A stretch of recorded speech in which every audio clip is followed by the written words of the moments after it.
by other issues is a very positive thing for you to do. I just thought I should encourage you that on this journey of integrating institutions in our continent, you are not alone. We are with you 100% as leaders in this continent. And therefore, Mr. President, I'm happy that you have learned a few words in Kiswahili.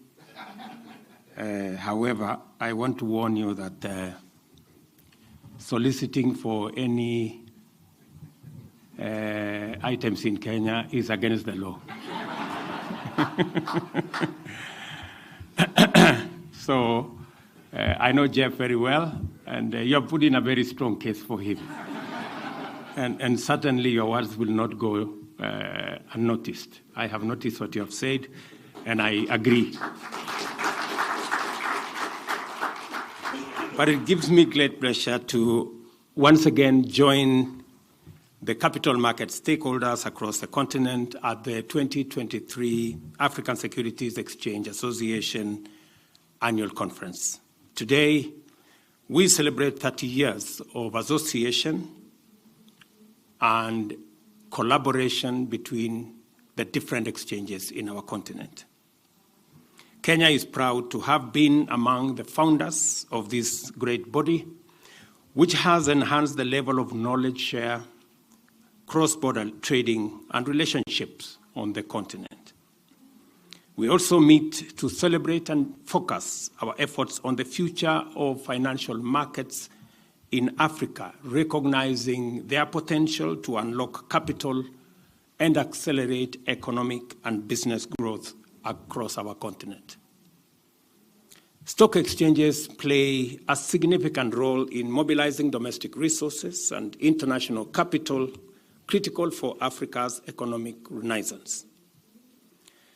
If well harnessed, stock exchanges can be the engine that transforms Africa into a global economic powerhouse and the financial center of the world.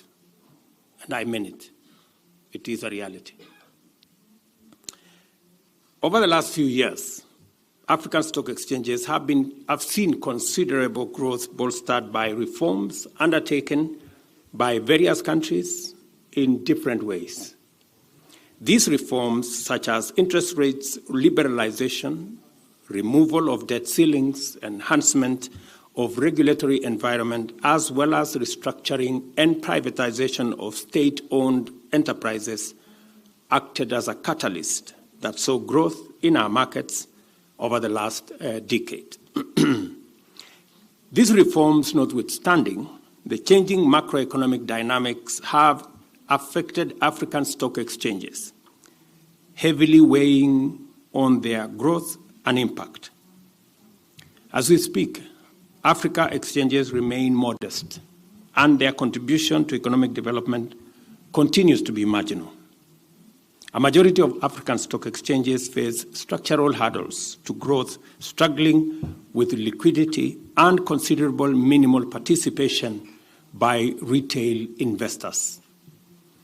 The IPO landscape in Africa further confirms the challenges that our stock exchanges face. The pipeline for IPOs and further offerings in Africa has decreased significantly. With over 40 exchanges in the continent, we should be able to have at least 5 listings per day across the continent. And you know that's not the case. It is against this background that you meet to deliberate on how to solve legacy and emerging challenges facing stock exchanges and stock markets in the continent and explore opportunities to re-establish the competitive edge of public resource markets as an avenue for raising capital in Africa.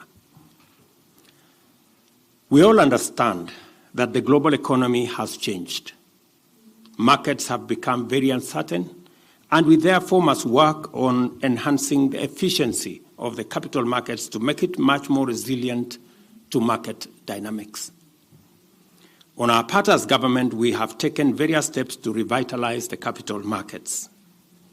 2 months ago, I did a